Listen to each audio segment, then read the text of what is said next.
Good morning everyone. आज के class में हम लोग 9 और 10 के सिलेबस का व्याकरण पढ़ेंगे।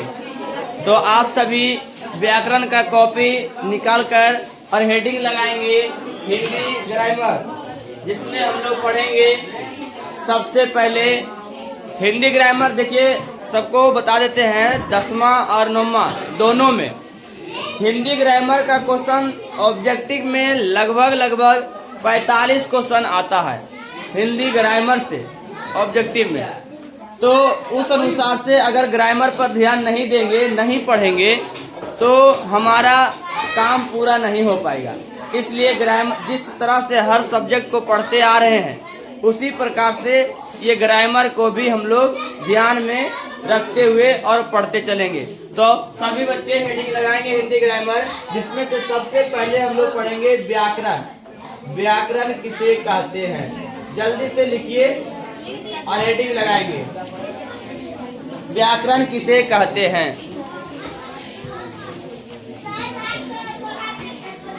सभी शांति बनाकर रहेंगे और बिल्कुल कंसंट्रेट इस पर रखना है। व्याकरण किसे कहते हैं? तो आंसर लिख देंगे इसका। जिस हिंदी शास्त्र से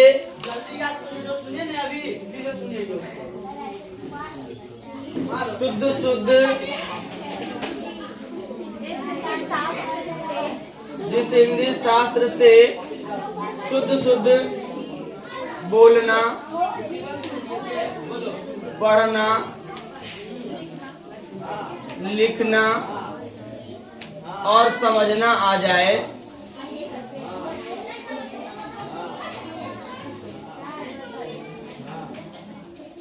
जिस हिंदी शास्त्र से शुद्ध बोलना, शुद्ध लिखना, पढ़ना और समझना आ जाए, उसे हम व्याकरण कहते हैं। साथ में लिख देंगे जल्दी से, उसे हम व्याकरण कहते हैं।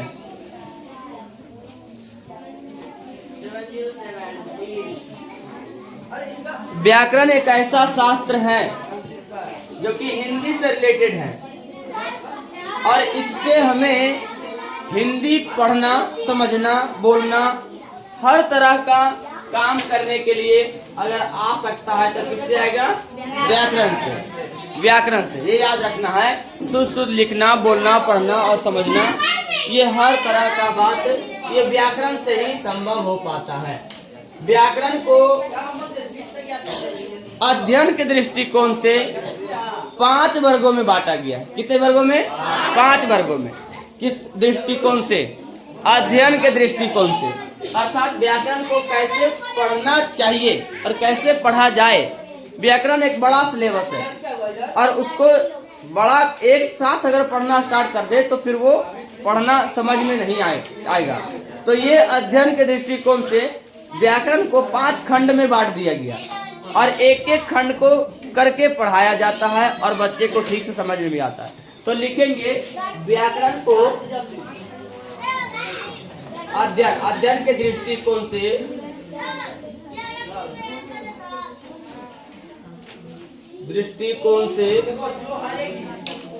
व्याकरण को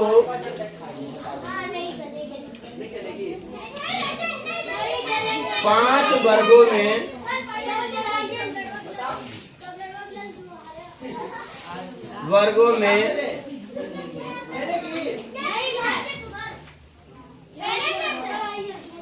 बांटा गया है।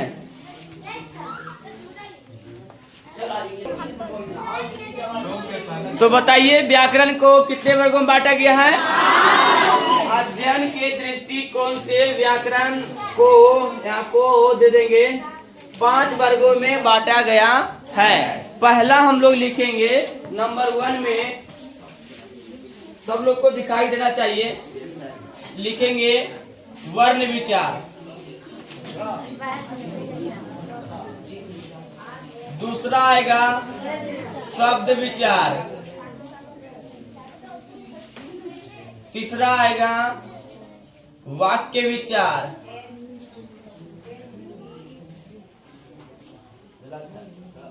चौथा आएगा चिन्ह विचार।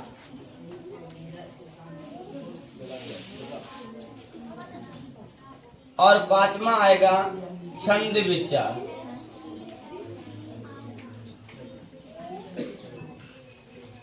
विचार ये देख लीजिए।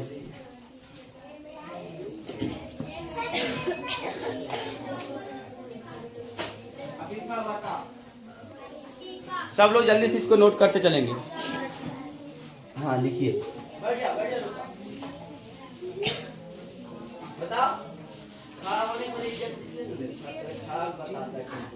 लिख लिए तो अब मार्कर ये कलम आराम से नीचे कॉपी पर रख दीजिए। अब लिखना बंद कीजिए और समझना स्टार्ट कीजिए। सभी लोग जब हम कहें कि अब लिखिए तब लिखना स्टार्ट कीजिए। सबका ध्यान बोर्ड पर रहना चाहिए। यहाँ देखेंगे सबसे पहले व्याकरण किसे कहते हैं? जिस हिंदी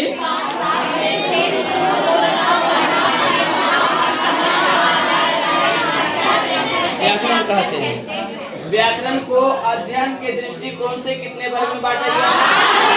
5 वर्ग में बांटा गया है, जिसमें पहला है वर्ण विचार, दूसरा है शब्द विचार, तीसरा है वाक्य विचार, चौथा है चिन्ह विचार और पांचवा है छंद विचार। यानी ये व्याकरण को 5 वर्ग में बांटा गया, जिसमें पहला में हम पढ़ेंगे वर्ण के बारे में, दूसरा में शब्द के बारे में, तीसरा में वाक्य के बारे में और चौथा में चिन्ह के बारे में और पांचवा में छंद के बारे में।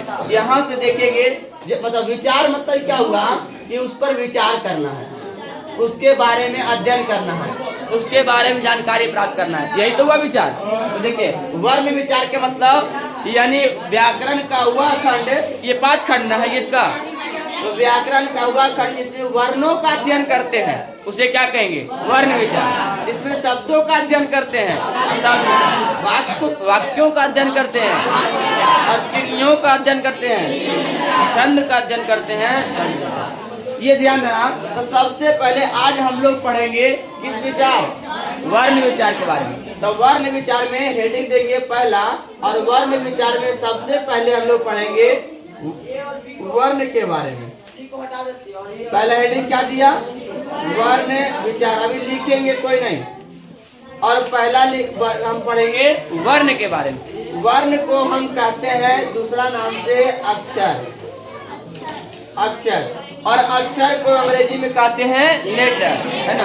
लेकिन हम तो पढ़ रहे हैं यहाँ पर क्या? हिंदी ग्रामर, तो अंग्रेजी को अंग्रेजी में छोड़ देते हैं। तो यहाँ से लिखेंगे हम लोग ये वर्ण विचार अर्थात वर्ण किसे कहते हैं।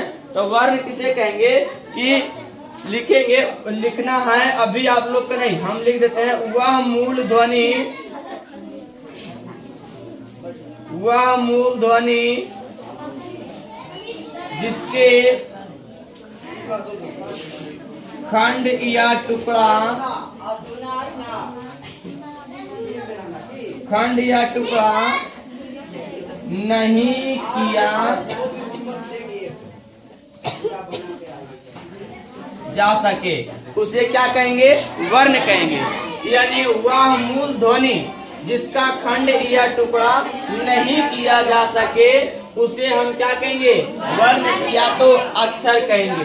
जैसे इसका हो जाएगा, जैसे देखेंगे का, हाँ जितना भी है, का हो जाएगा, गा हो जाएगा, हा हो जाएगा, चा हो जाएगा, चा हो जाएगा। इसमें जितना भी आएगा सब के सब क्या कहलाएगा? वर्ण कहलाएगा। वर्ण जब हमको पता है तो एक आता है वर्णमाला। समझते चलेंगे सब लोग। वर्णमाला, वर्णमाला को अंग्रेजी में हम लोग क्या कहते हैं? वर्णमाला को अंग्रेजी में हम लोग अल्फाबेट कहते हैं। क्या कहते हैं? अल्फाबेट का। वर्णमाला किसे कहेंगे? तो लिखेंगे वर्णों के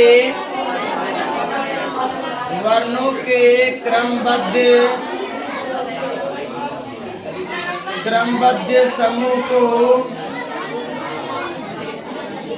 वर्णमाला कहते।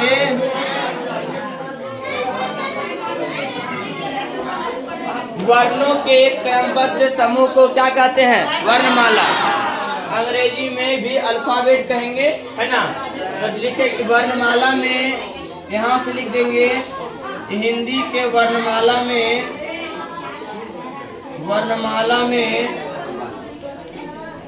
कुल अक्षरों की संख्या, कुल अक्षरों या वर्णों की संख्या 52 होते या है ना। वर्णमाला में कुल अक्षरों की संख्या कितने हैं? 52 होते हैं, किंतु वर्णमाला में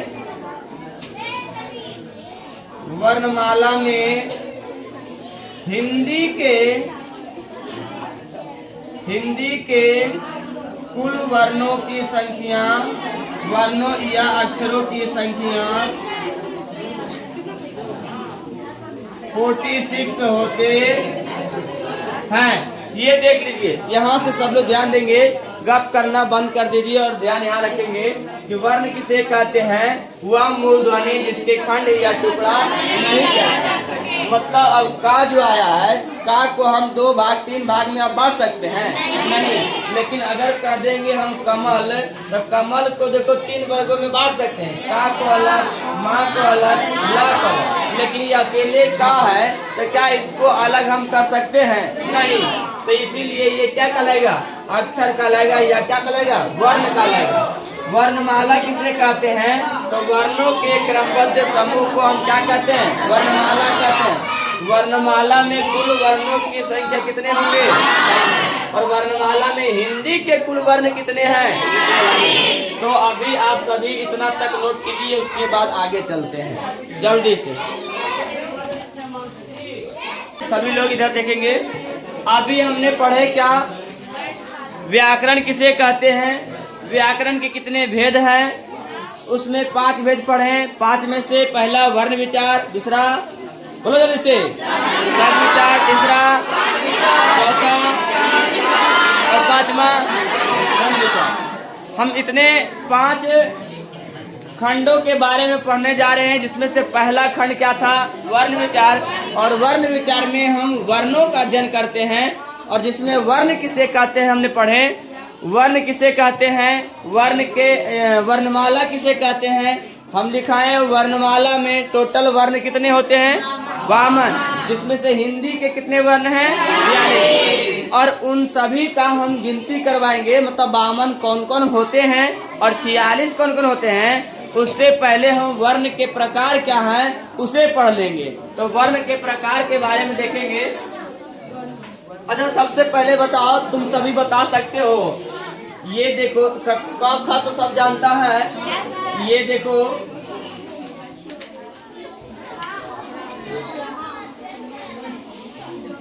बता, ये अ कौन है?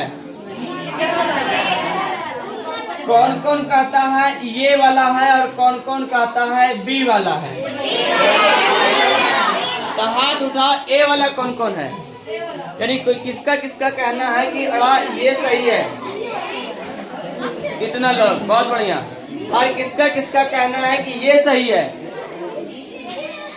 बहुत कम है इसमें। अफसोस की बात यही है कि सही यही है। ये हाँ, अड़ा ये लिखना, ये सही हमारा ये है, ये दूसरा वर्ण है ना। तो ये याद रखेंगे, दोनों वर्ण ही है, दोनों का उपयोग आता है। लेकिन सही हमारा क ख में जो हम लोग लिखते हैं क ख, और ये लास्ट में ये नीचे लिखते हैं ये वाला, ये सही नहीं, यहाँ होता है ये, मतलब किनारे साइड में, तो ये सही हो जाएगा। लेकिन ये लिखते हैं तो ये दूसरा वर्ण जो कि अरबी या फारसी का हो जाएगा। तो इसको ध्यान में रखते हुए आगे चलते चलेंगे। इसीलिए पूछेंगे कौन किसको किसको पता है इस बारे में, कोई बात नहीं। अब ध्यान में रखना कि कौन है और कौन नहीं, सही है कौन गलत है। अभी हम लोग पढ़ेंगे वर्णों के प्रकार। तो हेडिंग देना सभी लोग, वर्णों के प्रकार। हाँ, वर्णों के प्रकार या वर्णों के भेद। देखो ऐसे हल्ला करोगे तो फिर दिक्कत होगा, इसलिए सभी लोग शांति से पढ़ते रहेंगे। वर्णों के भेद के बारे में लिखेंगे, लिखना सभी का है। लिखो, वर्णों के 2 भेद हैं। वर्णों के 2 भेद हैं, जल्दी से। वर्णों के 2 भेद हैं, जिसमें पहला लिखेंगे हम लोग बोलो पहला क्या लिखेंगे? स्वर वर्ण। दूसरा लिखेंगे व्यंजन वर्ण। पहला हो गया स्वर वर्ण और दूसरा हो गया व्यंजन वर्ण। स्वर वर्ण को ही अंग्रेजी में वॉवेल कहते हैं और व्यंजन वर्ण को अंग्रेजी में कॉन्सोनेंट कहते हैं। पता है ना सबको? देखो ये अभी हम लोग पढ़े हैं कि व्याकरण में कुल वर्णों की संख्या कितने हैं? 52। लेकिन अल्फाबेट, अंग्रेजी के अल्फाबेट में कुल लेटरों की संख्या कितना है? 26। अर्थात इंग्लिश का देखो, इंग्लिश में वर्ण और हिंदी में वर्ण, इसमें है 52 और इसमें है 26। अर्थात इंग्लिश के दुगना होता है कहाँ? हिंदी में। अरे हम लोग क्या देखेंगे? अंग्रेजी में अल्फाबेट टोटल कितना? अल्फाबेट में कुल अक्षरों की संख्या अर्थात लेटर्स की संख्या कितने हैं? 26 और हिंदी में 52। यहाँ स्वर वर्ण देखो और ये व्यंजन वर्ण। स्वर वर्ण को अंग्रेजी में हम वॉवेल कहेंगे और व्यंजन को क्या कहेंगे? कॉन्सोनेंट कहेंगे। अंग्रेजी में वॉवेल कितने होते हैं? 5, लेकिन हिंदी में 5 नहीं होंगे। अंग्रेजी में कॉन्सोनेंट कितने होते हैं? 21। तो हिंदी में कॉन्सोनेंट 21 नहीं होंगे, याद रखना। तो यहाँ स्वर वर्ण है, स्वर वर्ण, और ये कौन सा वर्ण? व्यंजन। अभी सबसे पहले हम पढ़ेंगे किसके बारे में? स्वर वर्ण के बारे में। लिख देंगे सभी लोग। हाँ, स्वर वर्ण किसे कहते हैं? जल्दी से स्वर वर्ण के बारे में लिखेंगे। लिखेंगे आंसर। हाँ, जिन वर्णों का उच्चारण, सभी लोग हमारे साथ लिखेंगे, जिन वर्णों का उच्चारण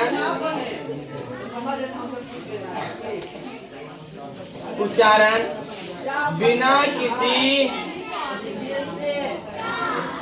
उच्चारण, जिन वर्णों का उच्चारण बिना किसी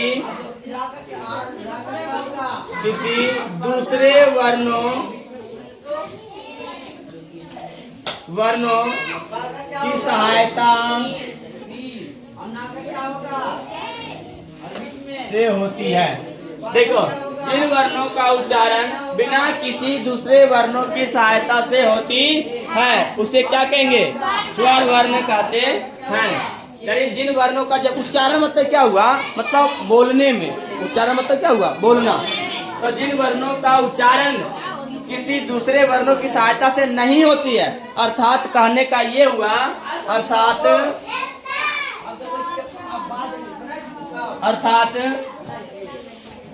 स्वतः होती है, स्वतः।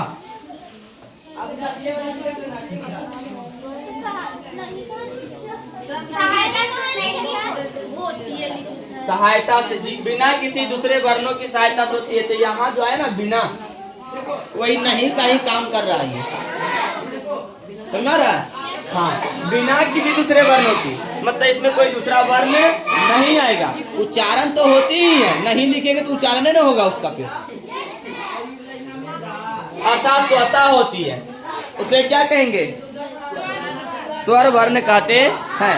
अभी थोड़ा सा लिखना बंद करेंगे और समझेंगे। स्वर वर्ण समझ में आ गया तो यहाँ पर देखिए, स्वर वर्ण कितने होते हैं? 11। हाँ, कुल स्वर वर्ण 11 है। अर्थात स्वर वर्णों की कुल संख्या कितने हैं? 11 है। किंतु स्वर वर्ण का प्रकार हम पढ़ेंगे। स्वर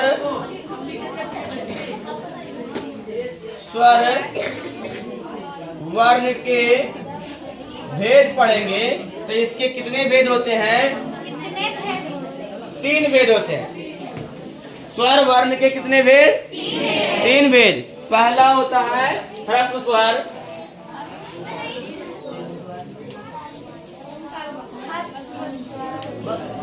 दूसरा होता है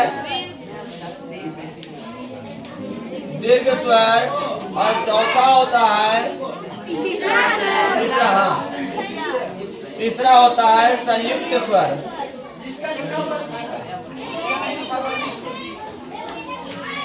पहला क्या होता है? हर्ष स्वर, दूसरा होता है दीर्घ स्वर और तीसरा होता है संयुक्त स्वर। यहाँ इसको देखेंगे, अभी लिखना नहीं है, इसको समझना है। देखिए यहाँ पर आया ह्रस्व, दीर्घ और संयुक्त।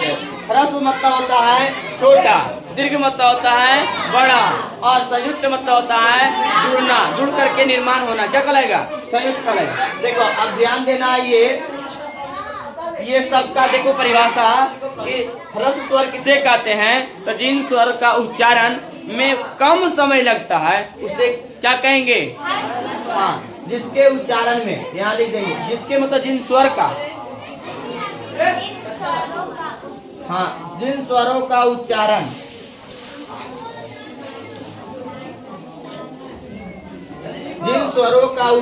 में कम समय लगता है उसे क्या कहेंगे? ह्रस्व स्वर कहते हैं। जिन स्वरों का उच्चारण में कम समय, कम तो इसमें बहुत कम लगता है, जैसे उच्चारण करके समझेंगे, और जिनमें अधिक समय लगता है, मतलब इसमें पूरा लिखेंगे जिनके उच्चारण में अधिक समय लगता है,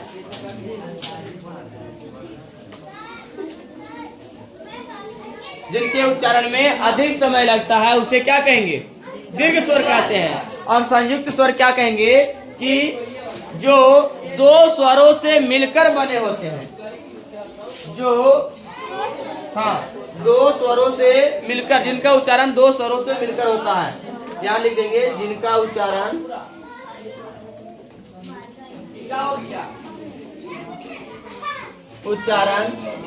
दो स्वरों से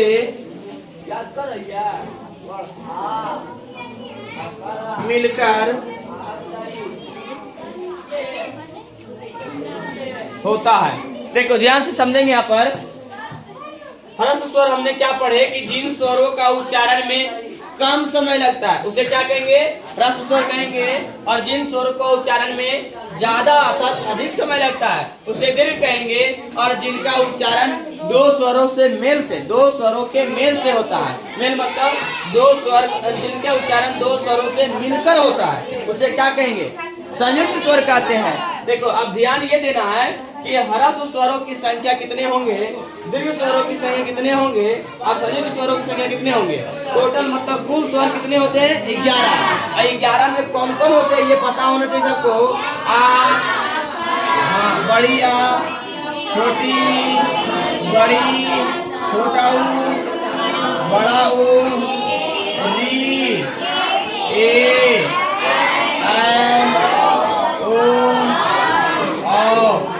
और कोई होगा? नहीं होगा। बस इतना ही होता है। देख लो ये 11 हुआ या नहीं हुआ। एक भी करेंगे। देखो 1 2 3 4 5 6 7 8 9 10 टोटल स्वर कितने होंगे? 11 होंगे। और कौन कौन होंगे ये दिख गया ना, सबको याद रखना है। 11 कौन कौन है तो बोलो।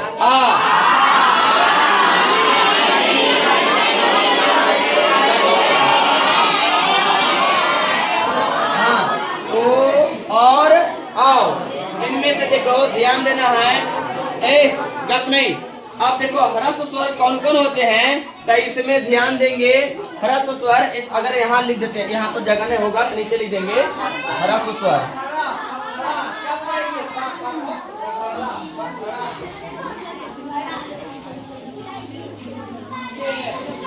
ह्रस्व स्वर ये हो गया, दीर्घ स्वर ये हो गया, संयुक्त स्वर। कितना स्वर है ये? 3 स्वर। कितने होते हैं टोटल? 3 होते हैं। देखो संयुक्त ह्रस्व स्वर जो है ये टोटल कौन कौन होते हैं? ह्रस्व मतलब होता है छोटा, ह्रस्व मतलब क्या हुआ? छोटा। तो छोटा कौन कौन है इसमें? बोलो 1 2 3 4। ये सब छोटा वाला है ना। तो देखो छोटी आ, छोटी ई, छोटा ऊ और एक री। यहाँ लिख देंगे आ, ई, ऊ, री। याद देंगे सब लोग। कितने हो गया? 4। टोटल कितना है ये? 4। दीर्घ स्वर कितने हैं? तीन। तीन कौन कौन है? तो दीर्घ स्वर में देखो 1 2 हो गया। दीर्घ स्वर कोई नहीं, क्या हुआ? दीर्घ स्वर में ध्यान देना, दीर्घ स्वर जितना है ना सब हो जाएगा। 1 2 यहाँ 3, ये मिलनी 3 होता है। आ ई दीर्घ ही होगा और बड़ी ऊ, और कौन होगा? और कोई नहीं होगा। ये ध्यान देना है, दीर्घ स्वर में आ ई ऊ मेन यही होता है। लेकिन दीर्घ स्वर के अंतर्गत ए आई ओ औ को भी रखा जाता है। मतलब देखो ये छोटा छोटा छोटा छोटा, ये 4 छोटा आया, बाकी सब के सब किसमें आ जाएगा? तो इसमें इसी में बाकी अन्य को भी रखा जाता है। सब के सब दीर्घ ही कहलाएगा। मतलब जो छोटा दीर्घ मतलब क्या हुआ? बड़ा। तो 4 को छोटा हो गया, बाकी सब के सब क्या हो जाएगा? बड़ा हो जाएगा। टोटल 11 है, इसमें 4 को ये आ गया छोटा, तो ये कितना हो जाएगा? बाकी सब के सब इसमें आ जाएगा। कितना आएगा इसमें? 7। लेकिन मुख्य रूप से यही 3 को होता है ना। बाकी संयुक्त में आएंगे तो संयुक्त में आएगा ए आई ओ और आओ, हो गया ना। तो इसमें 3 आया, इसमें क्या आया? 4। सब मिला के कितना हो गया? 4। ये 4 और 4 8 और 8 3 11। देखो अभी क्या लिखेंगे कि संयुक्त स्वर को भी दीर्घ स्वर में रखा जाता है। ये ध्यान में रखना है सबको। अब ये बात यहाँ पर समझो कि ये ह्रस्व क्यों है और ये दीर्घ क्यों है। तो इसका आंसर यहाँ है। ह्रस्व इसलिए है क्योंकि इन सभी का उच्चारण में बहुत कम समय लगता है। मतलब जब बोलते हैं ना तो बहुत कम समय में बोल लेते हैं उसको, और इनको बोलना होता है दीर्घ स्वर को। तो इसको बोलने के समय ह्रस्व स्वर से ज्यादा समय लगता है। मतलब इससे ज्यादा, ये नहीं कि सबसे ज्यादा लगता है। हम सबसे ज्यादा का बात किए इसमें नहीं। स्वर जो जिन स्वर का उच्चारण में कम समय और जिन स्वरों का उच्चारण ह्रस्व स्वर से अधिक समय लगता है, तो उसे क्या कहेंगे? दीर्घ स्वर कहेंगे। अब इसमें 2 स्वर मिल के होते हैं, उसे संयुक्त स्वर कहेंगे। अब जैसे देखो ये आ बोलते हैं और ये आ बोलते हैं, तो किसमें किसके उच्चारण में समय ज्यादा लगेगा? समय भी ज्यादा और हमको बोलने में जोर भी ज्यादा लगाना पड़ेगा। जैसे एक ई, एक ई, बस हो रहा है। एक देखो इमली और एक ईक में अंतर क्या पड़ेगा बताओ? तो इमली कौन सही बता? इमली सही कौन है? सब लोग बता, इमली सही कौन है? अच्छा, कौन कौन कहता है राइट वाला और कौन कौन कहता है लेफ्ट वाला? इतना लोग है लेफ्ट वाला में, और राइट वाला में 2 4 5 लोग है राइट वाला में। देखो वो राइट वाला गलत है और ये लेफ्ट वाला सही है। इमली होता है। और ये बताओ ईख, ध्यान देना, ईख ये कौन है सही? लेफ्ट वाला या राइट वाला? बोलो जल्दी से। लेफ्ट वाला सही है, सबका कहना सही। तो राइट में कौन कौन है? राइट में भी कोई है? राइट वाला ये गलत है और लेफ्ट वाला ही सही है। समझ गया? इसको रोक दो। हो गया? चलो देख लो। अभी हम लोग क्या पढ़ रहे थे? स्वर वर्ण के भेद पढ़े 3। पहला बोलो तीसरा, अर्थात कितने पढ़े? 3 स्वर। 3 में से हम टोटल स्वरों की संख्या कितने जानते हैं? 11। तो तीनों में से बताओ ह्रस्व स्वर कितने होते हैं? 4। दीर्घ स्वर कितने होते हैं? 3। और संयुक्त स्वर कितने होते हैं? बचा हुआ जितने भी सबके सब 4 जो है संयुक्त स्वर कहलाता है। संयुक्त स्वर क्यों कहलाता है? क्योंकि इनके उच्चारण 2 स्वरों से मिलकर, जैसे देखो आओ, अगर मान लीजिए आई लेते हैं तो आई को ही 2 भागों में बांटेंगे, ए और प्लस ए बराबर क्या होगा? आई, है ना। तो इस अनुसार से ये 2 स्वर मिल के बन रहा है, इसको सही। तो यही तो ए आया है ये वाला। हाँ, आ प्लस आ, उसमें आ की मात्रा जुड़ा रहता है, इसलिए वो भी एक संयुक्त स्वर ही कहलाता है। सिंपल से याद रखना। बस 4 संयुक्त स्वर है, अर्थात 2 से मिलके बनता है। ये क्लियर रहा बात यहाँ से। और बताते हैं तुम लोग सभी को बता रहे थे ई, एक ये वाला ई और एक ये वाला ई, दोनों में बोलने में क्या अंतर है? इसको बोलते हैं सिंपल ई, इसको बोलते हैं ई, है ना। इसलिए अब देखो इसको पढ़ना, इसको पढ़ेंगे इख और इसको पढ़ेंगे इख, है ना। अब ये ध्यान देना, इसको पढ़ेंगे, देखो इसको पढ़ेंगे लिख, है ना, और इसको पढ़ेंगे लिख, पता है? ये हो गया लिख, ये हुआ लिख। पता लिखने का तौर पर लिख कौन सही है? ये वाला, ये गलत है। ये तो लिख बने क्या हो जाएगा? जू का बच्चा, है ना। हाँ? क्या हुआ?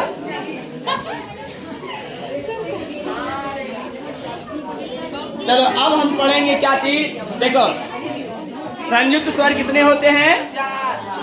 संयुक्त स्वर 4, दीर्घ स्वर 3 और हर्ष स्वर 4, सब मिला के टोटल स्वर 11। हम लोग 11 पढ़े, आ, हर्षई, दीर्घई, हसऊ। और एक बात देखो, ये आ, ई, उ, री, इसको हर्षई पढ़ते हैं, हर्षऊ पढ़ते हैं। क्यों पढ़ते हैं? क्योंकि ये स्वर है ह्रस्व स्वर, इसलिए इसको तो है हर्ष ई, हर्ष उ। इसको भी बोल सकते हैं हर्ष आ, इसको बोल सकते हैं री। केवल री ही इसलिए बोलते हैं, ये अकेले है ही, तो ह्रस्व और दीर्घ क्या लगाए इसमें? हम लोग देखो इसको क्या पढ़ते हैं? दीर्घ ई, तो दीर्घ ई, दीर्घ माने बड़ी ई, इसको क्या पढ़ते हैं? हाँ, दीर्घ उ, दीर्घ उ पढ़ते ना। तो ये है दीर्घ वाला स्वर है और ये ह्रस्व वाला स्वर है, इसलिए ह्रस्व में जो आता है सबको ह्रस्व कुछ करके जोड़ते हैं और इसको दीर्घ करके जोड़ के बोलते हैं। जैसे दीर्घई, दीर्घऊ, हर्षई, हर्षऊ, है ना। कारण यही है कि ह्रस्व स्वर है और ये दीर्घ स्वर है। ह्रस्व मतलब छोटा और दीर्घ मतलब बड़ा। यहाँ क्लियर रहा बात? पहले हम लोग पढ़ते थे क्या? हम लोग पहले पढ़ते थे बस हर्षई, दीर्घई, हर्षऊ, दीर्घऊ पढ़ रहे हैं, लेकिन काहे बोलते हर्षई, काहे बोलते दीर्घऊ, ये नहीं जानते थे। लेकिन अब समझ में आ गया कि हर्षई, दीर्घई क्यों बोलते हैं। अब देखो ध्यान देना कि स्वर तो पढ़ लिए, अब पढ़ेंगे हम लोग व्यंजन। दूसरा आता है उसका व्यंजन वर्ण। देखो व्यंजन वर्ण किसे कहेंगे? जिन वर्णों का उच्चारण स्वर वर्णों की सहायता से होती है उसे क्या कहेंगे? व्यंजन वर्ण। तो लिख सकते हैं यहाँ पर, जिन वर्णों का उच्चारण, गप नहीं करो सब लोग, जिन वर्णों का उच्चारण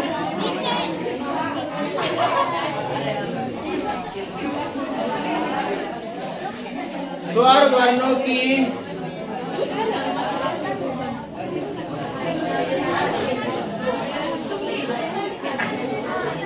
जिन वर्णों का उच्चारण स्वर वर्णों की सहायता से होती है उसे क्या कहते हैं? व्यंजन वर्ण कहते हैं। सभी शांति बनाकर बैठे रहेंगे और यहाँ ध्यान देंगे। जब कहेंगे लिखना स्टार्ट करो तब लिखना, अभी केवल देखना और सीखना, है ना। जिन वर्णों का उच्चारण स्वर वर्णों की सहायता से होती है उसे क्या कहेंगे? व्यंजन वर्ण कहते हैं। व्यंजन वर्ण 4 प्रकार के होते हैं। कितने प्रकार के? और ऐसे टोटल संख्या उसका 35 से 36 होता है। व्यंजन वर्ण का कुल संख्या कितने होंगे? 35, मेनली 35 बोल सकते हैं इसमें। यानी व्यंजन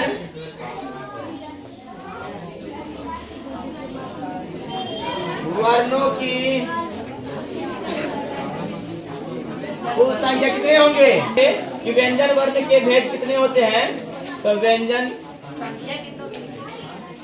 बता तो दिया संख्या, ये संख्या हिंदी के 35 होते हैं।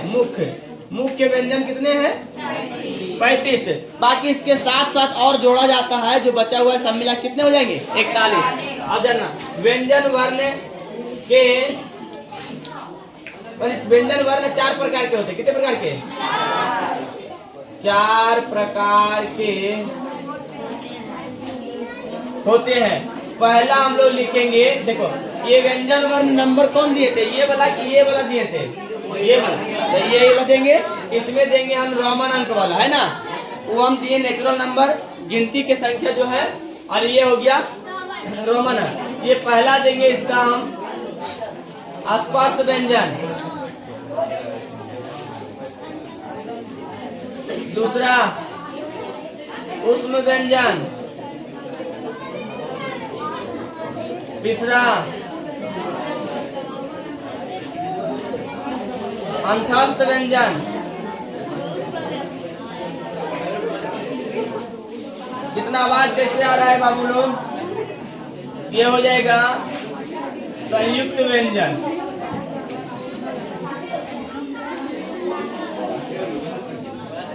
पढ़ाना बंद कर दे तो शांत रहो सब लोग।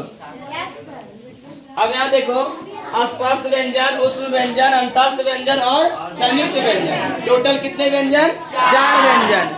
4 व्यंजन में से स्पर्श वाला किसे कहते हैं, उसमें किसे कहते हैं, अंतस्थ किसे कहते हैं, संयुक्त किसे कहते हैं, सब के बारे में पढ़ेंगे, इसको देख लेंगे। अब सबका संख्या भी देखेंगे। स्पर्श व्यंजन मतलब क्या हुआ? जब हम किसी भी शब्द या किसी भी अक्षर को जो बोलते हैं ना, तो हमारे जो ये बोलने का जो स्वर नली है, पूरा स्वर नली, तो मतलब जानते हो, वॉइस नली इसको कहते हैं। हाँ ये देख लेंगे। तो जिसमें हमारा ये 5 भाग होता है। कितने भाग? 5 भाग। 5 भाग में सबसे नीचे का भाग होता है कंठ। जैसे ही ऊपर चढ़ेंगे तो यहाँ ये नीचे दिख रहा है ना, इसके जस्ट ऊपर वाला, ऊपर यहाँ ये होता है तालु। कंठ तालु, तालु से जस्ट आगे बढ़ेंगे और दांत से जस्ट पीछे मुर्दा, मुर्दा नहीं, मूर्धा, और मूर्धा से आगे बढ़ेंगे तो दांत, और दांत से आगे बढ़ेंगे तो ओठ। ये 5 भाग है हमारे स्वर नली में। कितने? 5 भाग। तुम सभी बाबू लोग शांति से जाइए, यहाँ से धीरे धीरे निकलो शांति से।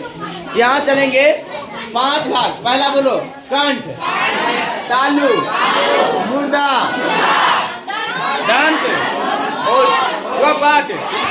हाँ तो देखो स्पर्श व्यंजन क्या कहलाएगा? स्पर्श व्यंजन किसे कहेंगे? कि जिन व्यंजनों का उच्चारण कंठ, तालु, मुर्दा, दंत और ओष्ठ के स्पर्श से होता है, उसे क्या कहते हैं? स्पर्श व्यंजन कहते हैं। चलो तो इसमें एक एक करके पढ़ेंगे ताकि लंबा जाएगा तो हो जाएगा।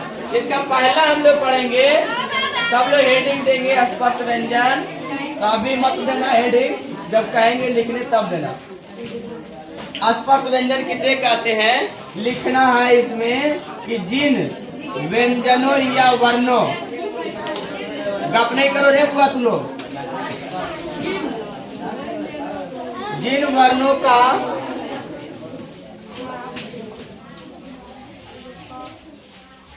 इधर देखेंगे शांति से, जिन वर्णों का उच्चारण कंठ, तालु, मूर्धा, दांत और ओष्ठ के स्पर्श से होता है,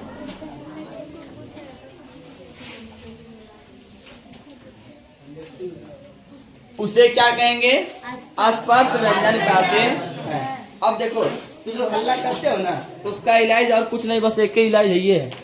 अब जितना अभी पीछे पढ़ाए ना, अभी सबसे पूछते हैं और तुम लोग बताता है कि नहीं, उसके बाद तुम लोग को बताते हैं। खड़ा तुम पीयूष जल्दी से बताओ, स्वर के कितने भेद हैं? कितने भेद? स्वर वर्ण के कितने भेद? कौन कौन?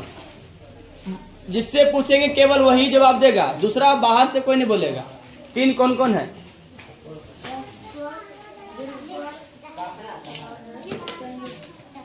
तीन बताओ। हाँ स्वर कितने हैं?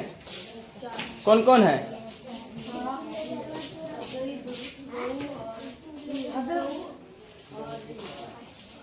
हर्षऊ और री। बैठ जाओ, खड़ा हो, बताओ। तुम बताना संयुक्त स्वर कौन कौन है। वाह, संयुक्त स्वर में बता रहा है आ आकार, हसई, दुर्गाऊ, और क्या बोला? इधर से खड़ा बता, दीर्घ स्वर कौन कौन है जल्दी।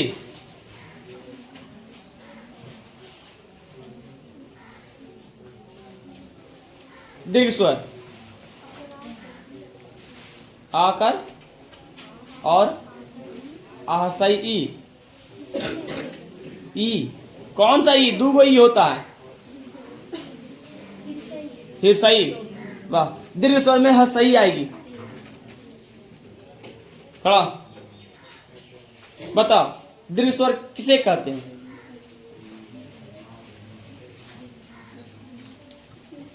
ऐ खड़ा बता, दीर्घ स्वर किसे कहते हैं?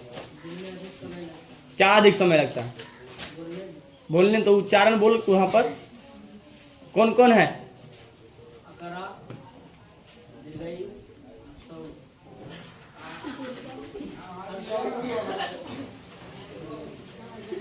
सबको अभी पीटते हैं।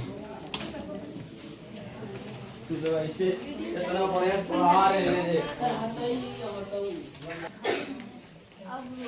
ऑफ करके रख दी थी बिना बोले हुए। हम बोलते हैं तुमको ऑफ करना है।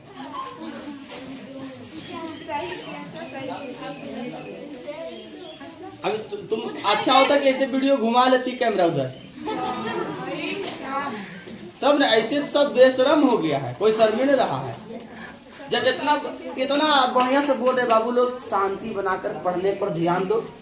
कब करने पर ध्यान दिए हुए है? अच्छा बात है। यहाँ देखेंगे सभी लोग, स्पर्श व्यंजन किसे कहते हैं? जिन वर्णों का उच्चारण कंठ, तालु, मूर्धा, दांत और ओष्ठ के स्पर्श से होता है, इसे क्या कहते हैं? स्पर्श व्यंजन कहते हैं। स्पर्श व्यंजन कौन कौन होता है? तो देखना है यहाँ पर, स्पर्श व्यंजन होता है जैसे में पढ़ लेंगे का, खा। बोलो ये सही है कि ये सही है? बोलो जल्दी से, है ना? हाँ, अभी ध्यान देगा। बोलो इधर, बोलो चार,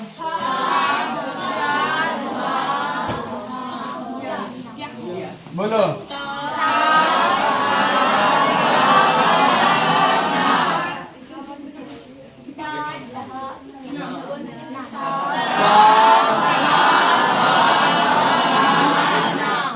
बोलो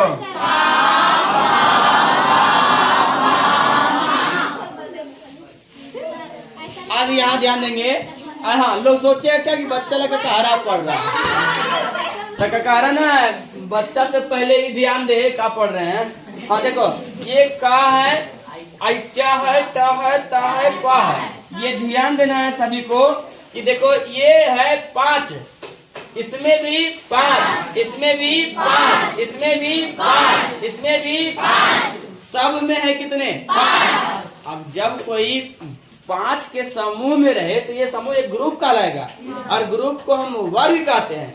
तो वर्ग है किसका? ये का वर्ग, चा का वर्ग, ता का वर्ग, इसलिए इसको का वर्ग है, इसलिए इसको का वर्ग कहते हैं। इसको चावर्ग कहते हैं, चावर्ग कहेंगे, चावर्ग कहेंगे, और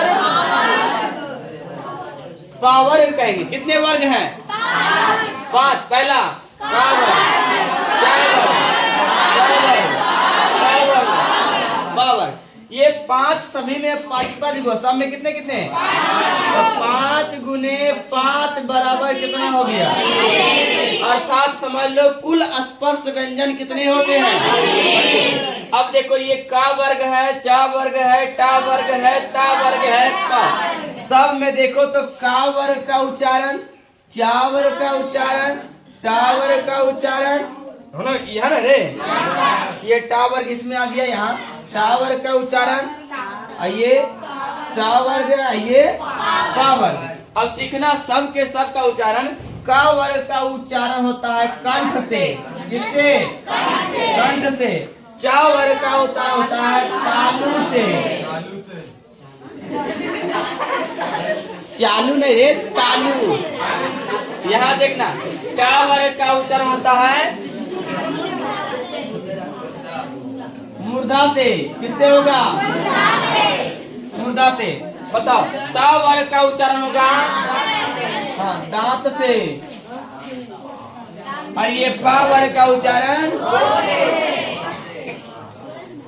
ओष्ठ से। बताओ, अगर हम तुम सभी से पूछेंगे कि बउआ बताओ गा का उच्चारण स्थान क्या है? कंठ। जा का छा का तालु ही है। देखना मैदान पे चल जाती। दा का अम्मा का। लेकिन यहाँ थोड़ा सा बात क्या याद रखना है कि प्रत्येक वर्ग के 5वां अक्षर का उच्चारण होता है अनुस्वार। ये अनुस्वार कहलाता है। अनुस्वार मतलब इसका उच्चारण अनुनासिक होता है। ये नाक से मिला के बोला जाता है, इसलिए इसको अनुनासिक वर्ण बोलते हैं। ये कौन कौन? तो इसका 5वां अक्षर। कौन अक्षर? 5वां अक्षर को क्या बोलते हैं? अनुनासिक वर्ण कहते हैं। अनुनासिक मतलब इसका उच्चारण नाक के सहायता से होता है, नाक से, है ना? तो इसको क्या बोलते हैं? अनुनासिक। ये शायद वीडियो में कट गया होगा।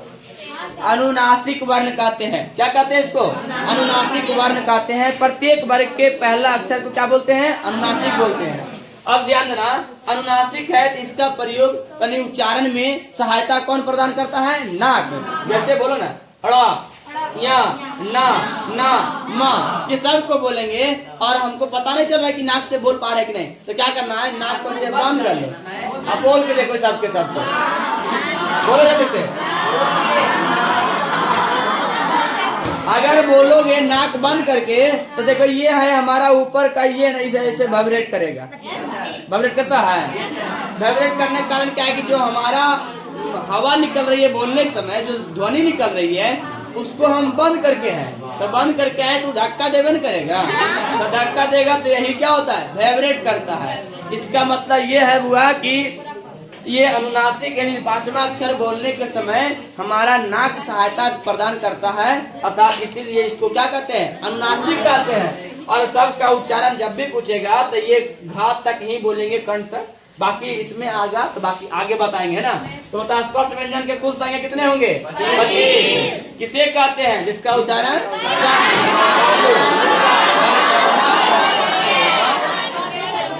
कौन कौन होता है, समझ में आ गया?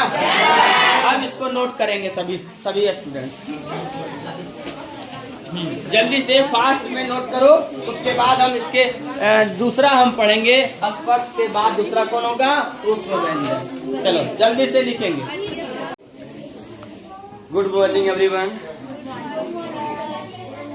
जैसा कि हम कल पढ़ रहे थे, कल के क्लास में हम लोग स्वर के बारे में पढ़ रहे थे। उससे पहले हम पढ़े व्याकरण क्या है, व्याकरण कितने वर्गों में बांटा गया है। उसके बाद पढ़े हम लोग कि व्याकरण को 5 वर्गों में बांटा गया है, जिसमें से पहला क्या है? वर्ण विचार, दूसरा शब्द विचार, तीसरा वाक्य विचार, चौथा चिन्ह विचार, पांचवा छंद विचार। छंद विचार देखो, वहाँ देखो, ये एक खोला। चलिए ध्यान देंगे, जिसमें से हम लोग पहला विचार जो है वर्ण विचार, उस पर विचार कर रहे थे। वर्ण विचार किसे कहते हैं ये सबको बता दिए थे कि वैसा व्याकरण का हुआ खंड जिसमें वर्णों का विचार किया जाता है, अध्ययन किया जाता है। उसमें हम वर्ण विचार के अंतर्गत पढ़े थे वर्ण किसे कहते हैं। तो वर्ण किसे कहते हैं? वर्ण को ही हम अक्षर कहते हैं। अक्षर को अंग्रेजी शब्दों में क्या बोलते हैं? लेटर्स बोलते हैं। तो बताओ शब्द वर्ण किसे कहते हैं? वह मूल ध्वनि जिसका खंड या टुकड़ा नहीं किया जा सके उसे वर्ण कहते हैं। वर्ण में जैसे कौन कौन हो जाएगा? का, चा, हा, प, टा, सबके क्या चीज है? वर्ण है। वर्ण में हम पढ़े थे वर्णमाला। वर्णमाला किसे कहते हैं? वर्णों के क्रमबद्ध समूह को वर्णमाला कहते हैं। जैसे एक फूलों की माला होता है तो माला देखो, फूलों के एक क्रमबद्ध समूह, क्रमबद्ध मतलब एक फूल के बाद दूसरा फूल, फिर दूसरा के बाद तीसरा फूल, तो क्रम के अनुसार फूल को सजा दिया जाए और लास्ट तक जोड़ दिया जाए तो क्या हो जाएगा? वो माला। तो वो हो गया फूलों का माला। सेम प्रकार से वर्णों को अगर शुरू से लेके अंत कर दिया जाए तो वो भी एक प्रकार के माला ही होगा, और वह माला किसका कहलाएगा? वर्णों के माला, इसलिए वर्णमाला कहलाता है। वर्णमाला में कुल वर्णों की संख्या कितने होते हैं? 52 होते हैं। 52 में से हम बताए थे जिसमें स्वर ये वर्ण है, वर्ण 2 प्रकार के होते हैं। पहला स्वर वर्ण, दूसरा व्यंजन वर्ण। स्वर वर्ण के बारे में पढ़े, स्वर वर्ण भी 3 प्रकार के होते हैं। उससे पहले स्वर वर्णों की कुल संख्या 11 होते हैं। स्वर कहते किसे हैं? जिसका उच्चारण स्वतः होती है बिना किसी दूसरे वर्णों के सहायता से, उसे स्वर वर्ण कहते हैं। स्वर वर्ण 11 होते हैं। आ, आकार, हर्षई, दुर्गई, हर्षऊ, दुर्गऊ, री, ए, ऐ, ओ, औ, यहीं तक होता है। अन्य और आ क्या है? ये स्वर नहीं है, ये है व्यंजन। व्यंजन में भी इसका अलग अलग नाम है, उसको हम बताएंगे। अभी हम लोग पढ़ते हैं आगे, जो जहाँ पढ़ रहे थे वहाँ, उसमें बताए थे हम स्वर वर्ण के भी 3 भेद हैं, ह्रस्व स्वर, दीर्घ स्वर और संयुक्त स्वर। ह्रस्व स्वर किसे कहते हैं? जिसका उच्चारण में कम समय लगता है उसे ह्रस्व स्वर कहते हैं, और जिन वर्णों के उच्चारण में अधिक समय लगता है उसे और जिन वर्णों का उच्चारण 2 स्वरों के मेल से होता है उसे संयुक्त स्वर कहते हैं। और ह्रस्व स्वर 4, दीर्घ स्वर 3 और संयुक्त स्वर 4। अब लिखाए थे कि संयुक्त स्वर को भी दीर्घ स्वर के अंतर्गत ही रखा जाता है। आगे हम लोग पढ़े हैं व्यंजन के बारे में, इतना पढ़ने थे स्वर के बारे में। व्यंजन हेडिंग लगाए थे। व्यंजन किसे कहते हैं? कि वैसा वर्ण जिसका उच्चारण स्वर वर्णों की सहायता से होती है, उसे क्या कहते हैं? व्यंजन वर्ण कहते हैं। व्यंजन वर्ण कुल मिला के 35 होते हैं। इसे 4 वर्गों में बांटा गया है। पहला क्या है? स्पर्श व्यंजन, दूसरा क्या है? उष्म व्यंजन, तीसरा क्या है? अंतस्थ व्यंजन, और चौथा क्या है? संयुक्त व्यंजन। ये सब के बारे में पढ़े थे, जिसमें से अभी पहला पढ़ रहे थे। पहला क्या था? स्पर्श व्यंजन। स्पर्श व्यंजन किसे कहते हैं? बताओ जल्दी से।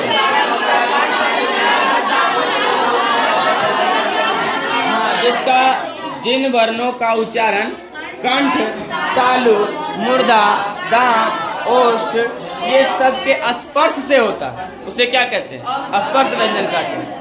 हम सबको पता है कि बताओ स्वर नलिया में कितने स्थान है? 5। पहला क्या है? कंठ, दूसरा तालु, तीसरा, चौथा और 5वां।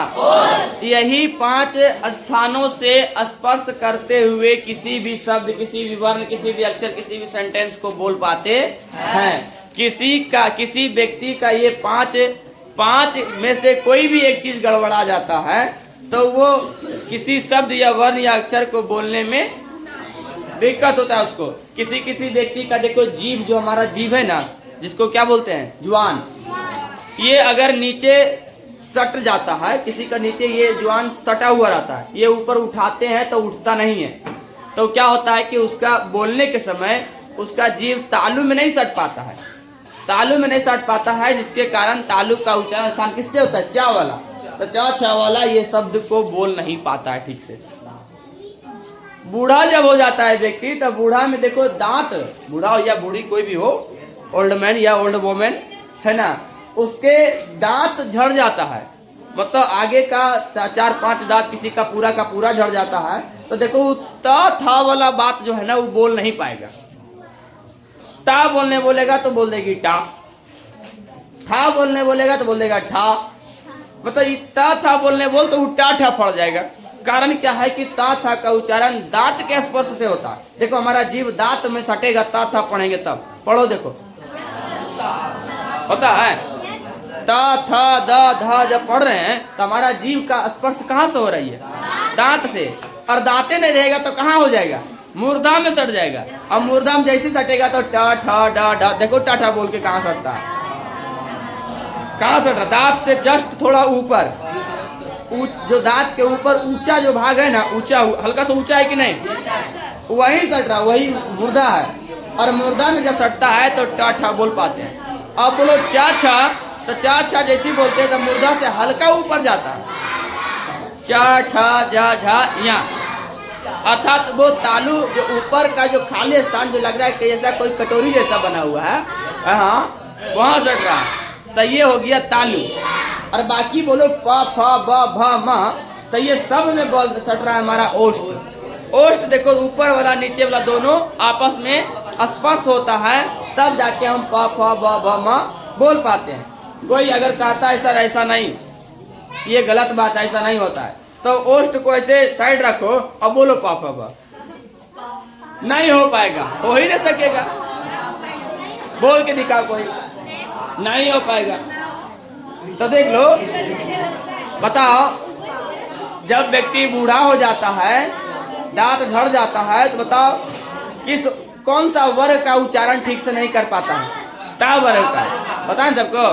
टा वर्ग को बोलने कहता है तो क्या उस पर बोल देता है? टा वर्ग। ये सब क्वेश्चन नहीं पूछेगा, लेकिन फिर भी ये याद रखना, लेकिन कभी गलती से अगर पूछ दे तो बना ही देंगे। चलो आज हम लोग चर्चा करेंगे किस पर? स्पर्श व्यंजन कितने होते हैं? टोटल 25 होते हैं। का वर्ग, चा वर्ग, टा वर्ग, ता वर्ग, पा वर्ग, ये मिला के 5 हो गया 25, जिसमें से का वर्ग का उच्चारण था ना कंठ, चा वर्ग का तालु, टा वर्ग का मुर्दा, ता वर्ग का दांत और पा वर्ग का ओष्ठ। इतना हम लोग पढ़ लिए थे। अब पढ़ेंगे हम लोग उष्म व्यंजन। तो सभी लोग हेडिंग दे देंगे उष्म व्यंजन। कितना नंबर था? तो दूसरा नंबर।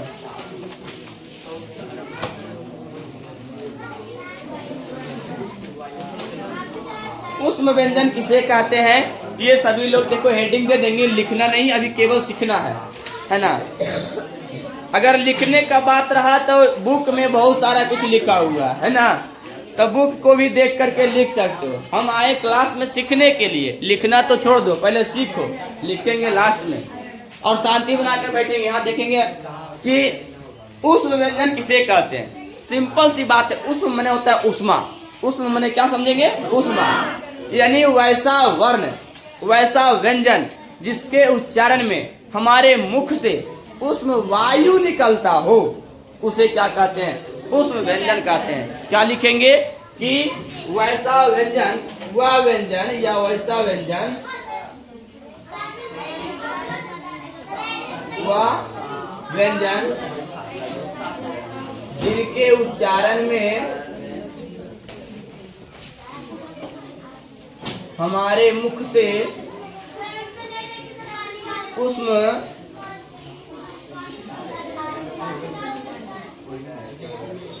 वायु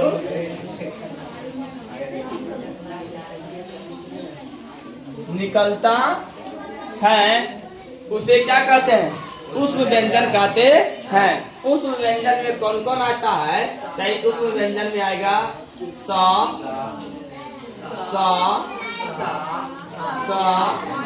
और हाँ, ये है हमारा उष्म व्यंजन। टोटल कितना है ये?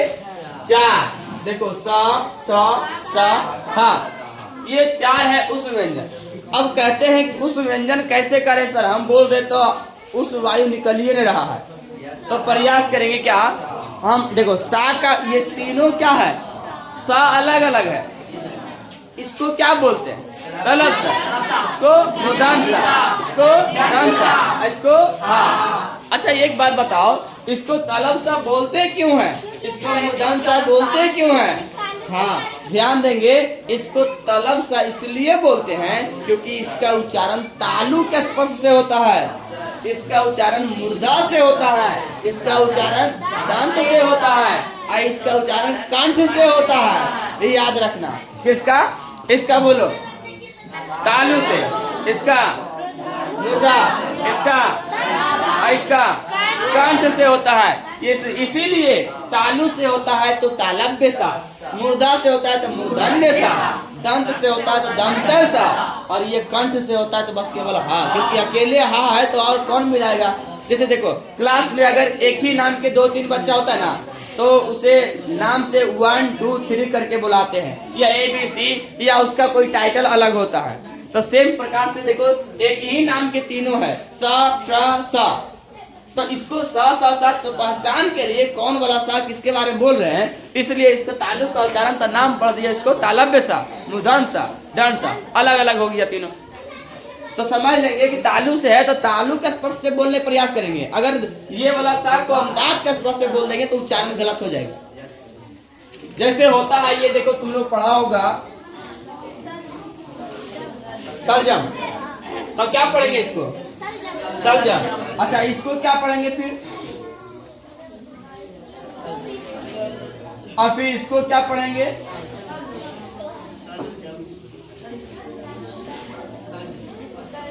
बोलो, ये तीनों को क्या पढ़ेंगे हम लोग?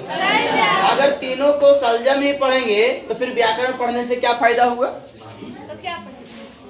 जब हम बता रहे हैं कि इसका उच्चारण तालु से, इसका उच्चारण मुर्दा से, इसका उच्चारण दंत से होता है, फिर भी सबका सब एक जैसा बोल रही है। तुम लोग रे बंदर लोग, बता जल्दी से इसको क्या बोलेंगे? ये देखो, तालु से अर्थात हम अपना जवान जो जीव है तालु में स्पर्श करेंगे, सलजम। इसको मुर्दा में सलजम, और इसको दांत में, ये मुर्दा में इसको, दांत में इसको सलजम।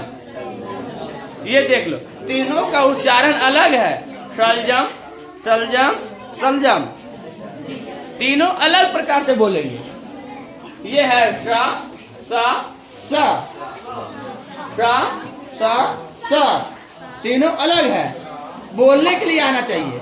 अब जब हम पढ़ रहे हैं, हम जान रहे हैं कि इसका उच्चारण तालु से होता है, तो तालु में स्पर्श करके बोलेंगे। समझ में आ रहा है? तब बोलो, प्रयास करो। सा, सा, सा, बोलो, सा, सा, सा, हट। चलिए, अब यहाँ समझ में आया कि नहीं कि कैसे पढ़ते हैं? बोलो, किसको भी समझ में आ गया? आ गया ना? बहुत बढ़िया। दो चारे को हाथ उठा रहा, बाकी सबको समझ में नहीं आया।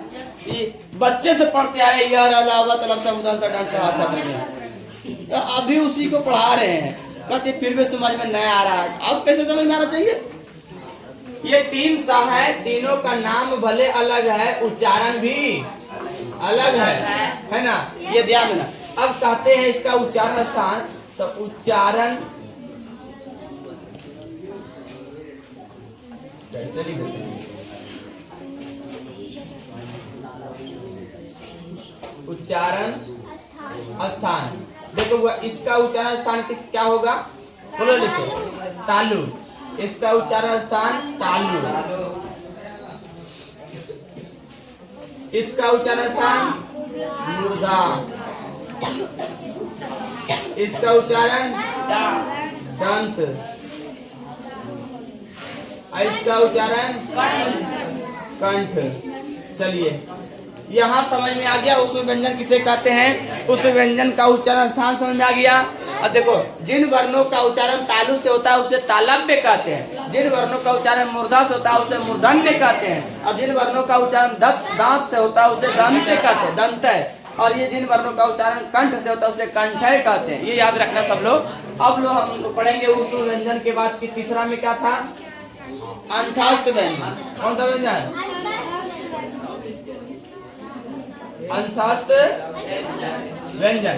अब ये ध्यान देंगे, अंतस्थ व्यंजन किसे कहते हैं? तो बाबू ध्यान देना, अंतस्थ व्यंजन उसे कहेंगे कि जिन व्यंजनों का उच्चारण या जिन वर्णों का उच्चारण स्वर से अधिक समय और व्यंजन से कम समय लगता है। जैसे देखो, जिन वर्णों का उच्चारण में स्वर से कम तथा स्पर्श व्यंजन से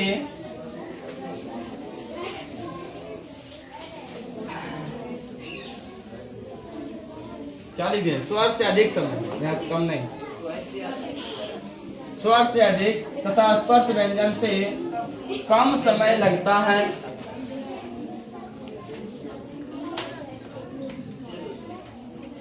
उसे क्या कहेंगे? अंतस्थ व्यंजन कहते हैं। सिंपल समझेंगे, अंतस्थ व्यंजन किसे कहेंगे कि जिन वर्णों का उच्चारण में स्वर से अधिक तथा स्पर्श व्यंजन से कम समय लगता है उसे क्या कहेंगे? तटस्थ व्यंजन कहते हैं। इसे अर्ध स्वर भी कहते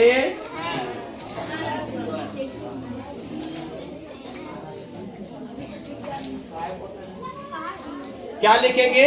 इसे अर्ध स्वर भी कहा जाता है। अर्ध स्वर मतलब स्वर से ज्यादा समय लेगा बोलने में और व्यंजन से कम समय लेगा। ये भी 4 होते हैं। कौन कौन होते हैं? या, रा, ला और वा। कौन कौन है? या, रा, ला और वा। ये ध्यान देंगे। इसका उच्चारण देखो या, तो इसका उच्चारण स्थान में दिखा देते हैं।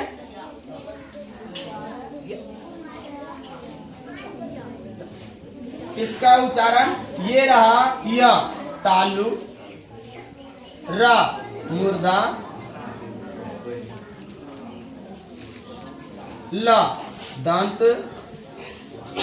वा। देखो इसका उच्चारण 2 से मिलकर होता है। वा दांत प्लस ओष्ठ, दांत प्लस ओष्ठ, ये मिलकर होता है। देख लो, ये या का उच्चारण तालु, रा का मुर्दा, ला का दांत और वा का दांत प्लस ओष्ठ। ये ध्यान देंगे। अब या, रा, ला, वा ये सब अलग अलग है। इसे अर्ध स्वर कहते हैं। अर्ध स्वर में देखो ये या का उच्चारण तालु, बोल के देखेंगे या हम जब बोल रहे तो हमारा जीभ का देखो बीच वाला भाग ऊपर तालु में सटेगा। या सटता बीच वाला भाग जीभ का, ये आगे का पोर्शन नहीं, बीच का पोर्शन देखो। ये हम बोलते हैं या तो हमारा तालु में सटता है। हाँ, अंदर वाला भाग, जीभ का अंदर वाला भाग। ये मूर्धन्य बोलते हैं। देखो रा बोलते हैं तो ये मूर्धन्य सटता है। आइए समझ में आ रहा सबको? अब हाँ देखो ध्यान देना, ये ला और ये रा, ये ध्यान देंगे। इसको इसका 2 अलग नाम भी है, हम बताएंगे। अभी लोग क्या पढ़ रहे हैं हम लोग? अंतःस्वर अर्थात अर्धस्वर। इसको बोल के देखेंगे। जैसे किसका किसका बात कर रहा है? एक स्वर और एक स्पर्श व्यंजन का, इसके बीच में आया कौन? या। अच्छा, हम तीनों को बोल के देखेंगे तो क्या प्रभाव पड़ता है? देखो तो बोल के आ, या, का। अच्छा, अब बताओ तुम सब कि क्या प्रभाव पड़ा है तीनों में? ज्यादा बोलने में समय किसमें लगा? या में। ज्यादा समय किसमें लग रहा है बोलने? या में। वाह, बहुत बढ़िया। अच्छा, सबसे कम समय किसमें लग रहा है? आ में। उससे ज्यादा समय किसमें लग रहा है? का में। सबसे ज्यादा समय किसमें लग रहा है? या में। अरे बुआ, जब या में लगता समय तो यहाँ क्या लिखता? देखो तो या में समय स्वर से ज्यादा लगेगा और स्पर्श से कम लगेगा। स्पर्श व्यंजन से, तो स्पर्श व्यंजन तो का है, तो का से कम समय लगेगा इसमें। अब बोलने के लिए बोले या, पूरा नाम लगा देगा, तो ऐसे भी तो नहीं होना चाहिए। देखो ये हो गया, हम बोलने के लिए बोलेंगे आराम से। देखो सीखो, आ बोल दी तुरंत, ये का, तो का जब बोल रहे हैं तो या से ज्यादा समय लगता है का में, और का से कम समय लगता है या को उच्चारण करने में, और या से भी कम समय लगता है आ का उच्चारण करने में। इसीलिए देखो आ एक स्वर है, ये है अर्ध स्वर, और ये क्या है? स्पर्श व्यंजन, पूर्ण स्वर कहती है। स्वर कहाँ से आएगा इसमें? स्पर्श व्यंजन है, ये स्वर नहीं है। अब ध्यान देना, ये याद हो गया सबको?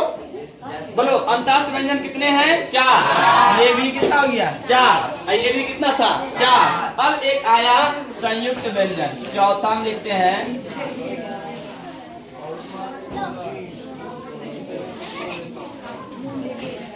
क्या कहेंगे कि जिन वर्णों का उच्चारण 2 वर्णों के मेल से होता है, 2 वर्ण में से 2 व्यंजन ही आएंगे। लिखेंगे आंसर, जिन वर्णों का उच्चारण 2 व्यंजनों के मेल से होता है। इतना क्या हल्ला करने लगा तुम लोग? यहाँ से सीखो, फिर पूछने लगेंगे सबसे। ये डैश देंगे, ये कौन सा पता है सबको? ये वाला। चलो यह ध्यान देंगे, इसमें कौन कौन आएगा, कौन सा आएगा? स्पर्श व्यंजन नहीं, ये कौन सा व्यंजन है? संयुक्त व्यंजन। इसमें आता है छ, त्र, य और त्र। ये भी कितना है टोटल? 4 है। छ, त्र, य और त्र। अब देखो मेल से होता है तो इसका ध्यान देंगे, छ का, त्र का। देखो तो छ किससे किससे मिलके बनता है? तो बोलो, छ आधा का, और ये हलंत करके, मतलब हलंत लगा दिए, जैसे का आधा हो गया, आधा का, और ये प्लस में मूर्धन्य सा, ये त्र बनता है तो आधा ता और प्लस में रा। एक आएगा इसमें छत्र ज्ञा, ज्ञा, हाँ आधा जा और प्लस में या, हाँ नहीं, श्रा बनता है तलब सा आधा और में रा। ये देखो कौन किससे किससे मिलके बनता है, ये याद रखना। छा किससे किससे मिलके बनता है? हाँ, का हलंत प्लस मूर्धन्य सा, त्रा का हलंत प्लस रा, ज्ञा जा हलंत प्लस ज्ञा, और श्रा सा हलंत प्लस में रा। ये याद रखना है कि ये संयुक्त व्यंजन भी कितने होते हैं? 4 होते हैं। और संयुक्त व्यंजन इसलिए कहते हैं क्योंकि देखो दो व्यंजनों के मिलने से निर्माण होता है इसका, जिनका निर्माण या उच्चारण दो वर्णों के मेल से होता है, उसे क्या कहेंगे? संयुक्त व्यंजन। जो वर्ण में से व्यंजन होंगे, जिसमें का स मिलके कौन आया? चा, इत्रा, ये छा आया, ता रा में मिलके त्रा, जा और या मिलके ज्ञा, और स और रा मिलके। अब ये ध्यान देंगे कि आधा का था, आधा जा, आधा सा, आधा था। फर्स्ट वाला सब वर्ण है, सब के सब आधा है, बाकी लास्ट वाला पूरा है। अब ये समझ में आया सबको यहाँ तक? अगर नहीं आया तो इतना में कुछ पूछ सकते हो, जल्दी से बोलो। नहीं, अब देखो एक बात और कि अब तुम लोग कहोगे सर इसका, इन सब का उच्चारण स्थान क्या है? सबका तो बताए, इसका काहे नहीं बता रहे? तो इसका इसलिए नहीं बता रहे क्योंकि दो को मिल के हो रहा है, तो इसका अलग होगा, इसका अलग होगा, मतलब दो जगह से मिलके भी उच्चारण भी होगा। इसलिए इन चारों का उच्चारण स्थान पूछता ही नहीं है एग्जाम वगैरह में, इसलिए यहाँ तक नोट करो। बाकी चलते हैं आगे का भी क्या है आगे, है ना? जल्दी से। तो चले, अभी तक हमने पढ़े जो सबको समझ में आ गई। आगे हम बताने जा रहे हैं, जो सबका नजर यहाँ होना चाहिए। एक वर्ण है, हम लोग स्वर पढ़े हैं तो स्वर में 11 होते हैं, इसमें औ तक पढ़े हैं, लेकिन आ करा सही अन्य और आह भी होता है, उसमें होता है ना। अन्य एक होता है, एक क्या होता है? आह। ये 2 वर्ण है, ये ध्यान देना। ये स्वर में नहीं आता है, व्यंजन में आता है, और व्यंजन में मुख्य व्यंजन में नहीं, ये अलग सा व्यंजन ही है, लेकिन मुख्य व्यंजन में, हिंदी के व्यंजन नहीं। आगे देखेंगे इसका अलग एक नाम है, जो इसका नाम और इसका नाम, इसका नाम कहते हैं हम लोग अनुनासिक,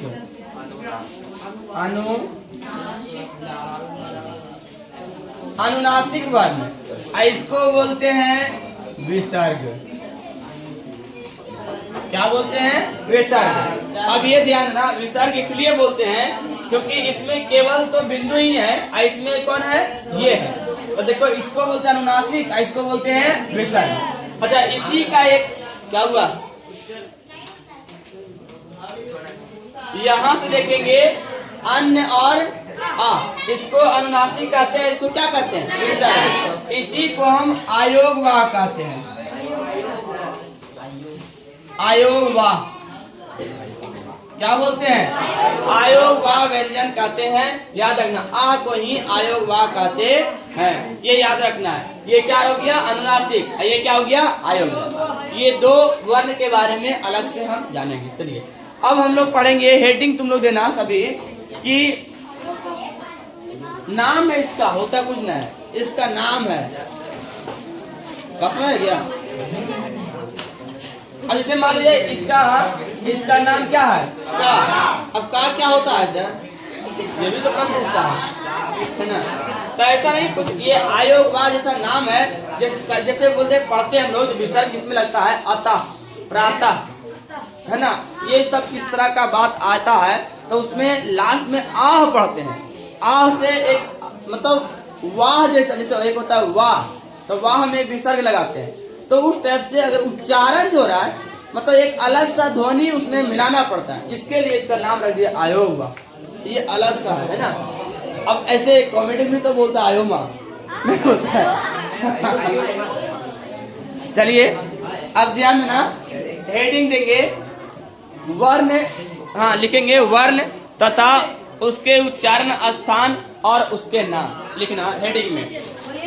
वर्णों के उच्चारण स्थान, वर्णों के, अब बात है वर्ण को वर्णों कर सकते हैं ना, वर्णों के उच्चारण स्थान तथा उनके नाम, ये रहा हेडिंग। इसमें हम लोग बनाएंगे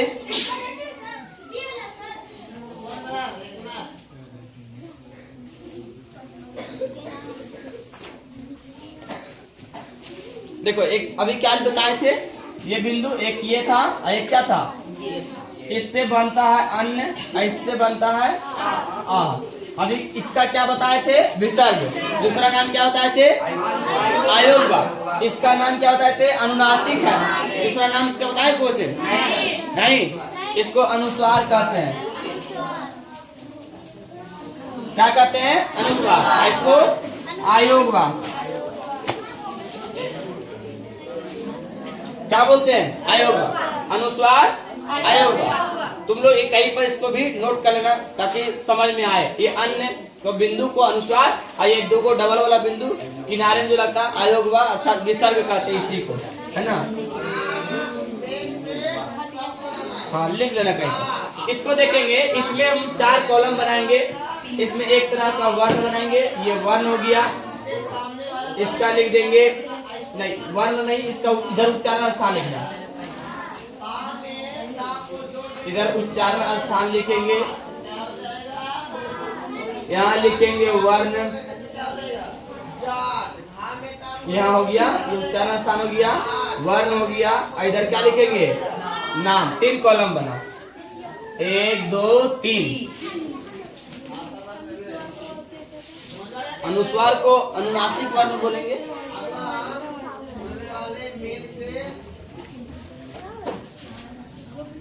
चार कॉलम में कितने कॉलम बनाएंगे, 3। ये रहा फर्स्ट कॉलम और ये रहा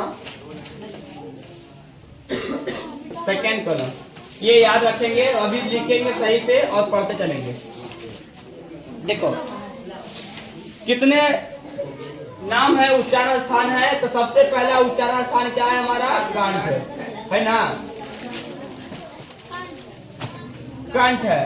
तो कंठ से कौन कौन से वर्णों का उच्चारण होता है, तो सबसे पहले कंठ से होता है क वर्ग का। बोलो क वर्ग में कितना अक्षर, 5। पता है सबको, क वर्ग का। उसके बाद आ, आकार और हा, ये सबका किससे उच्चारण होता है, कंठ से। लिख देना है सबको। और जिन वर्णों का उच्चारण स्थान कंठ है उन सभी वर्ण को हम कंठय बोलते हैं, कंठय वर्ण बोलेंगे। क्या बोलेंगे, कंठय वर्ण। क्लियर हो गया। चलिए दूसरा है तालु। तालु में कौन कौन आएगा, च वर्ग, ई, बड़ी ई, ये देखो तालु में आएगा। और या, गप नहीं करो रे, इसमें एक तालव्य सा भी आता है, इसको बोलते हैं तालव्य। फिर है मूर्धा। मूर्धा, मूर्धा में आएगा टा वर्ग, फिर लिखेंगे रा। मूर्धा में टा वर्ग और रा, और कोई ऐसा मूर्धा में, बोलो री, री। तो इस सभी को क्या कहेंगे हम, मूर्धन्य सा एक तो है, हाँ ये तो छूटिए जाता है, मूर्धन्य बोलते हैं इसको। आगे जो है मूर्धा के बाद दांत। दांत को हम दांत को या दांत को बात किया, इसमें बोलेंगे ता वर्ग ता, दांत हो गया, इसको बोलेंगे ता वर्ग, है ना। ता वर्ग, ता वर्ग में और कौन कौन आएगा? ला, ला होगा और दंसा होगा, ये याद रखना। ये क्लियर हो गया। इसको हम बोलेंगे दंत।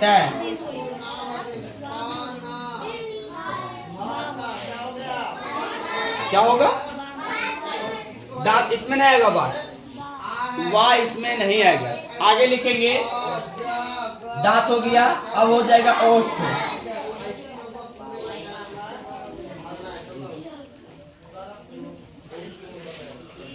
इसमें लिखेंगे ओष्ठ वाला में पा वर्ग, पा वर्ग के साथ साथ लिखेंगे ऊ। हाँ लिखते चलो, कोई दिक्कत नहीं। ऊ और ऊ, ऊ ऊ। और कोई होगा पा वर्ग में? नहीं होगा, तो इसको क्या बोलेंगे हम लोग? ओष्ठ।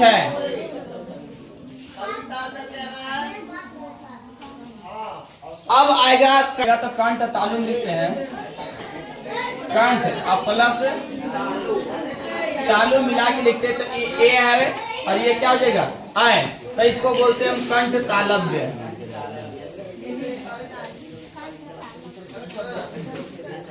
कंठ तालु मिलके हो गया, तो ये कंठ तालव्य। एक आता है कंठ प्लस ओष्ठ,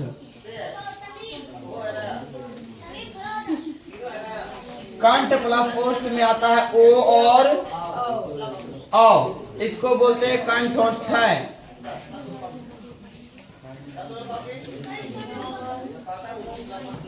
अब आता है दांत प्लस ओष्ठ, दांत प्लस ओष्ठ, इसमें वल्ली कौन आएगा? वाह, इसलिए इसको बोलते हैं दंतोष्ठ है। जल्दी से इतना लिख दीजिए फटाफट। ये सब पहले पढ़ा भी दिए हैं, उसके बाद सबको एक जगह बता दिए, ताकि जब भी याद करना रहे तो एक जगह वाला ही याद करने में ठीक होता है।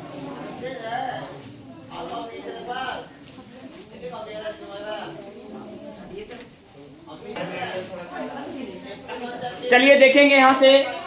अभी हम लोग क्या पढ़े? कंठ से का वर्ग आ और हा, सब ध्यान देंगे, बोलेंगे। तालु से चा वर्ग ई और या तरफ सा। मुर्दा से टा वर्ग रा, दांत से टा वर्ग ला सा, ओष्ठ से का वर्ग ऊ, कंठ से कंठ, देखो कंठ और तालु मिल करके इन वर्णों का उच्चारण कर पाता है, ए और ऐ। कंठ और ओष्ठ से मिलने से ओ और औ, दांत और ओष्ठ से मिलने से।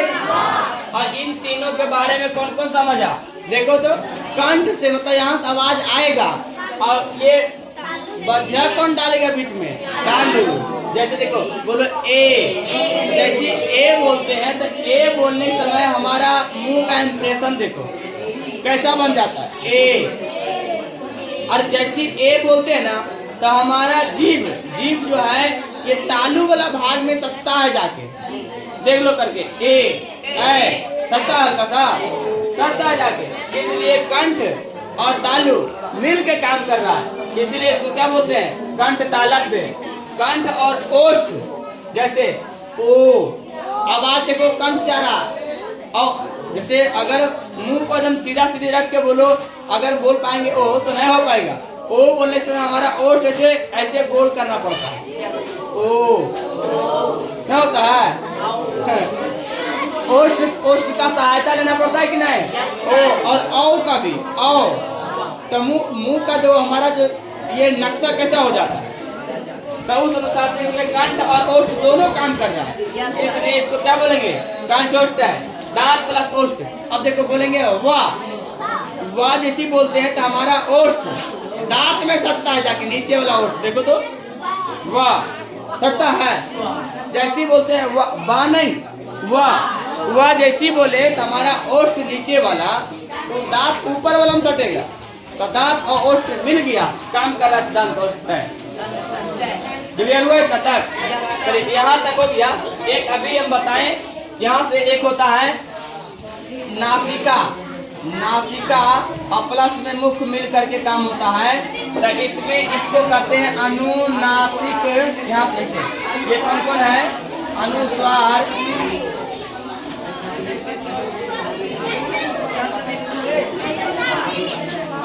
अनुस्वार और ये क्या हो जाएगा? एक चंद्र बिंदु,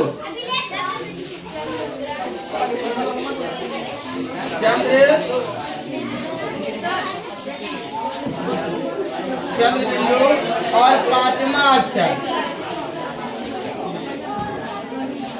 देखो ध्यान देना, यहाँ सीखना, नासिका प्लस मुख मिल के काम करता है, तो इसके उच्चारण किसका होता है?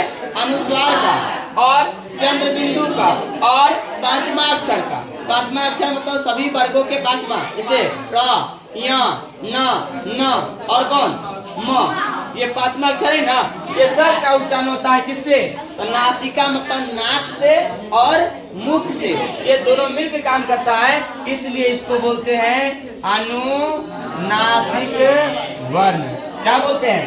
अनुनासिक वर्ण। तो इसे भी उसमें ऐड कर लेना जल्दी से, उसी में। हाँ,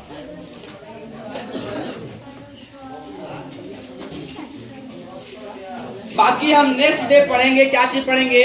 तो नेक्स्ट डे हम लोग पढ़ेंगे वर्णों को। एक सेकेंड, वर्णों को हम पढ़ेंगे स्वर तंत्रियों के आधार पर कितने वर्गों में बांटा गया है और श्वास वायु के आधार पर कितने वर्गों में बांटा गया है।